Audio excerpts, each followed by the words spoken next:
Master Wicker.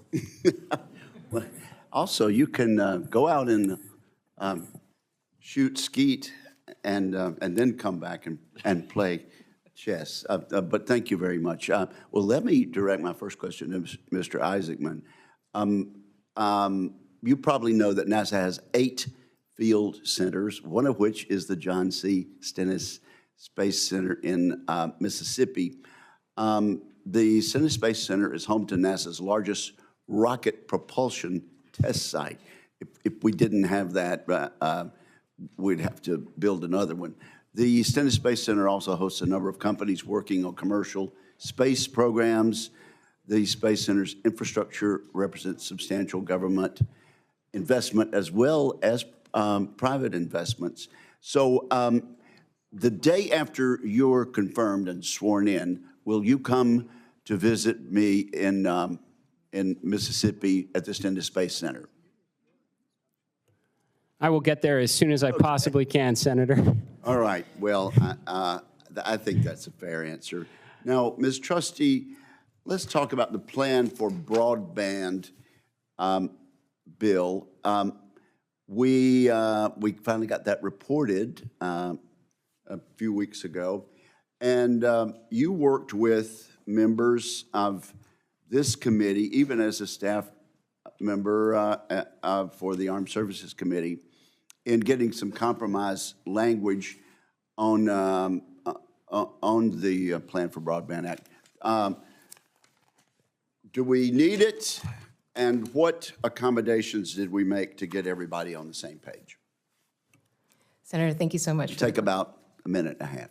Okay. Thank you so much for the question. Thank you for your leadership in this on this issue. You know, interagency coordination is essential to closing the digital divide. I think as many members on this committee know, there are about 130 broadband programs across 15 different agencies, and GAO has determined that those programs are fragmented and duplicative. And there's an opportunity to streamline, consolidate, and coalesce these programs so that the resources are better targeted to unserved areas so that we can get communication services to more rural, remote areas that lack connectivity right now, and expand and close the digital divide, or just close the digital divide, not expand it. And so I think the Plan for Broadband Act is the key to this solution. It creates a strategy that will help us to target these resources better to unserved communities so that everybody can fully participate in the global digital economy.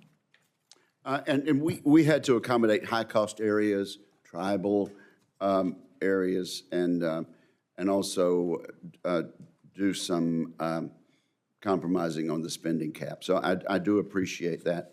Let me ask then in the last 2 minutes. During COVID-19,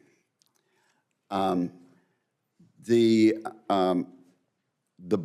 broadband across Europe suffered several disruptions. Did we have that kind of disruption in the United States, or was there a difference, and why do you think things may have turned out differently in Europe as opposed to here in the United States? Thank you so much, Senator. I appreciate this question. You know, I think the reason why we did not face the same issues here during the COVID pandemic as it relates to our internet networks is because competition and innovation, a light touch regulatory framework we saw worked really well. We just have not seen the predicted harms materialize in the absence of more prescriptive legacy regulations. And so under your leadership when I was on this committee, to ensure consumers were protected, even if competition and innovation fail, you set up a bipartisan net neutrality working group to put together bipartisan legislation to ensure that consumers were protected regardless, but that we had a modern framework. I thought that was a great example of how to move forward with our next generation networks and ensure that consumers continued to have access to critical connectivity services. Has there been any throttling or blocking in the United States in recent years? Senator, I'm not aware of any of the predicted harms materializing that were projected during this debate a couple of years ago. Thank you very much. Thank you, Mr. Chairman. Thank you. Senator Kim. Yeah, thank you, Chair. Mr. Isaacman, I'd just like to start with you. I guess I just wanted a little more clarity about, are you committed to having a permanent presence on the moon?